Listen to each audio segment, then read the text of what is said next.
Hi friends, happy Friday and welcome back to my channel. It's Miscellaneous Gab and today we'll be discussing Pluribus episode 4. Please, Carol, please. What an episode. Very interesting. We learned a lot. We met a new person. So let's dive right in. We open with yet another 10-minute stretch of absolutely no dialogue. The last time we saw this was in episode 2 when we were first meeting the infected. Now we get this long stretch of time where we finally go to Paraguay to meet Manus. We begin with him trying different radio signals. He seems very methodical in his work, clearly trying to get in touch with anyone other than this crazy hive mind that keeps bringing him food. I wonder how much he really understands about what's going on. Perhaps he doesn't know that there's anybody out there because unlike Carol, he just absolutely refuses to make contact, ask questions. He seems like he may be even a little more stubborn than Carol. He works at a storage facility. He manages storage lockers. And the one thing about this man is he's hungry. It's clear that he would rather starve than accept food from the hive. And they bring him this nice looking platter of what looked to be a lobster. I know Kumba would have been rather jealous of that lobster. He flicks it over. He refuses to eat it. Eventually, he breaks into the storage lockers, making a note of it first, advising people that they will be reimbursed for him going into their storage locker. It's funny how you can tell so much about a person just by the way they behave, the way they move through life, the way they do things without even talking. He thinks the people are coming back. He operates with this very black and white set of rules. He's regimented, and that's probably why he was able to evade them for the first day and a half. He would rather eat dog food rather than accept food from the hive. After going through the storage units and finding some slim rations that definitely don't look better than the fresh meal he was given, coincides with when Carol calls him. This man, he just wants to be left alone. He's hangry. I think that explains a lot. He is hangry. He is angry. He is exhausted. He is scared. His anger towards the hive mind is returned in full force by Carol. And I think that really made him open his ears. I don't think the hive mind are going to cuss me out. So I'm going to believe that. We see him write down Carol S. Turca ? In his notes, and it's a very funny misunderstanding. Es turca in Spanish would mean is Turkish ? And it sounds similar to Carol Sturka. Maybe he thinks that that's what she meant because she was speaking Spanish to him after all, albeit a bit horribly. So maybe he's just taking her at her word when she says Sturka. Anyway, we're back to the intro, and I feel like the intro is so creepy. I also feel like that is like the noise that the hive mind hears in their head, like da da da da da.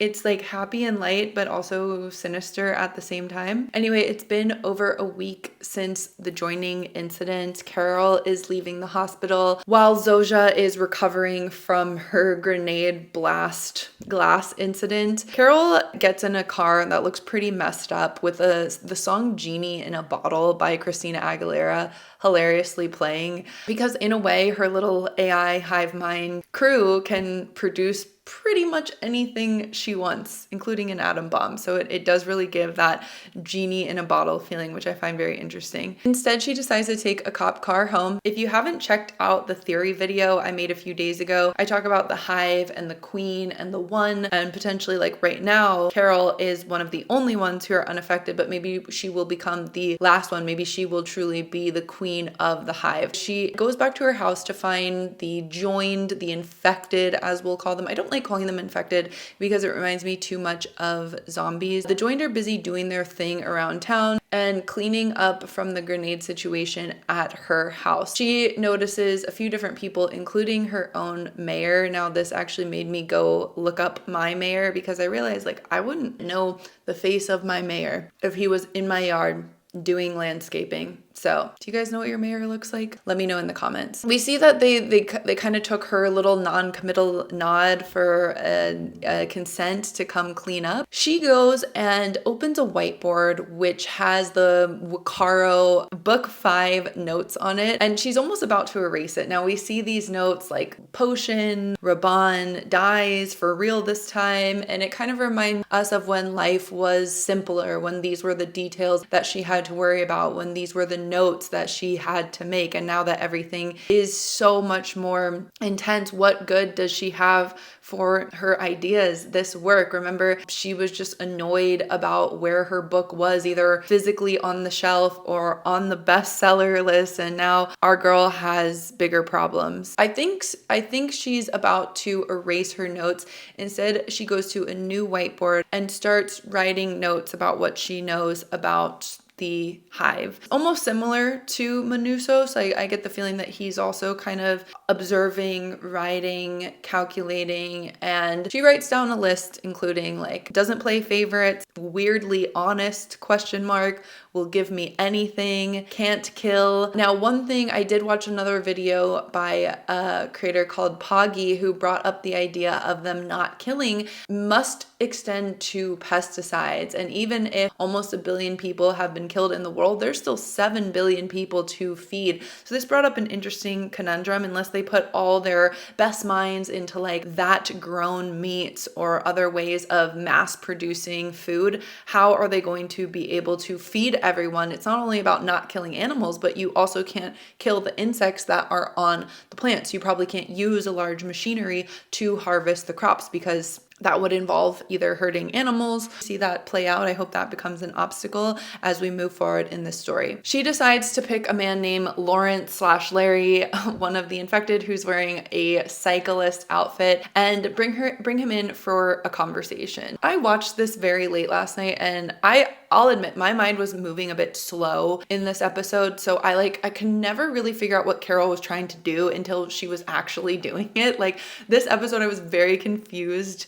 I couldn't follow her plan, and maybe that was purposeful, or maybe I was just pretty slow during this time. She decides to ask him about her books, and he goes from this really broad praise, so of course we love your book, to really weird and specific quotes, remembering exact words on the page. And it's like it goes from these two extremes, these broad platitudes, to these specific descriptions, memorizing, but there's nothing human in between, which is interesting because he was an actual human. He cites real humans who were very positively affected by Carol's work, but they still don't speak like a human would. It's very AI. It's when you're talking to AI and you're kind of gaslighting yourself with AI, hyping yourself up, getting AI to tell you anything. She even pushes, I love the way she pushes. I love these kind of logical exercises that she gets in with the hive mind, even comparing her work to Shakespeare. Larry says that they love the Waikaro series as much as Shakespeare. My first question was like, okay, so do they just lie? Like, do they just lie to make her happy? Like, is that what she's trying to figure out, that they do lie? But no, I realized that they're able to cite these exact sources. Carol then asks about what Helen thought about the books, and Larry is a little hesitant to answer. That hesitation comes from both the compulsion to tell the truth, but also the desire not to hurt Carol's feelings whatsoever. He says, I thought they weren't supposed to talk about Helen. And then he says that she thought they were harmless, which seems like the nicest way to not diss it, but not praise it. He even talks about how, like, she described it as cotton candy. And this brought up an interesting point for me, which is, how does the hive mind retrieve memories? He said that Helen consumed cotton candy 4 times in her life. And my question to you, my dear viewer, do you know how many times you've consumed cotton candy in your life? Like, is that a readily available memory? Because I know that Helen joined the hive mind before she passed. However, we still have like limited storage in our brains. We get rid of memories. We have short-term memory, we have long-term memory, and different kinds of memory are associated with different parts of the brain. So unless they found a new way to make your brain work, I was a little bit confused by this. I was even a little bit confused about certain lines, like how they can remember the lines or what page Helen stopped on when she was reading Bitter Chrysalis. Because like, I don't know how many times I've eaten cotton candy in my life. So if my mind were to join the hive mind right before I died, if I don't even know that as a person, then how does the hive know that as a collective? I don't think this is like a really big deal or a loophole either way, but you know, I know personality and knowledge, like if you have a doctor fused into the hive mind, then you know what they know. But what about the memories that just like leave our brains because there isn't enough room for them? Like, I don't remember exact quotes of books. I don't remember exact pages. So where are they accessing this unless it's not just a fusing of the mind, but it's an evolution of the mind? And I talk about this in my theory video a little bit, so do go check that out if you haven't watched it yet. Carol realizes something big, which is that they cannot lie. They have to give her everything she wants, but they cannot lie to her. She goes and visits Zosia in the hospital wing. Zosia says that they understand the joining a bit better than they did before. Carol asks if they have a way to reverse it, and Zosia gives her that same hesitation, that not wanting to answer that Larry did when she asked that uncomfortable truth about the book. So Carol's very sharp here. They answer in a way that makes Carol happy, at least happy for her, because she realizes they actually must know how to reverse it, because if they didn't know how to reverse it, it would be an easy no. Carol shares a very interesting story that allows us to learn a little bit more about her. We don't know a lot about Carol's background. We don't know why she is the way that she is. She referenced Freedom Falls, and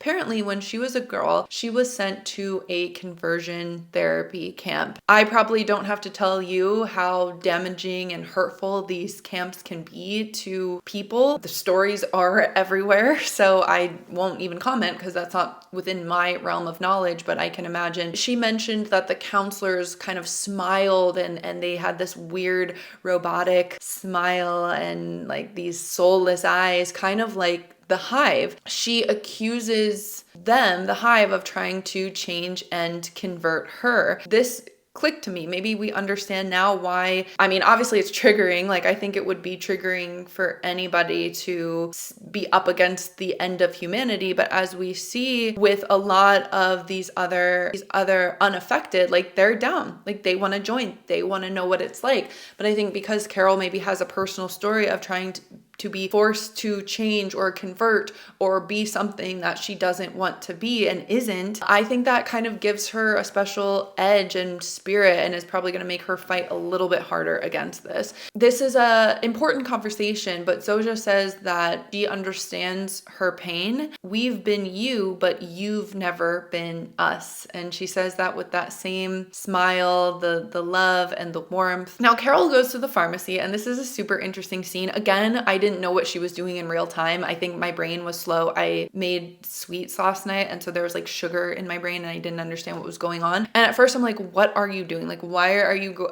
I thought she was just gonna find more Xanax. She finds this certain substance and it looks like she's trying to make like a homemade Veritaserum, like a truth potion. And she asks the pharmacist for heroin. And it didn't occur to me after that it was actually to distract from her plan. I was like, oh, she's gonna do this. And I was actually a little bummed about that because I'm like, I just don't want to see Carol just tweaked out on the couch more than she's already been. Like, I feel like we got enough of that last episode. And I found it so funny to see how the pharmacist was trying to usher her into maybe other forms of opioids or talking about the downsides of addiction. And this made me think of what they would do if she actually did ask for an atom bomb. Remember how the DHL guy was like, we'll talk to you about the pros and cons. And I feel like the conversation would potentially go similarly. Even when she asks for hypodermic needles, they're like, well, why don't you just snort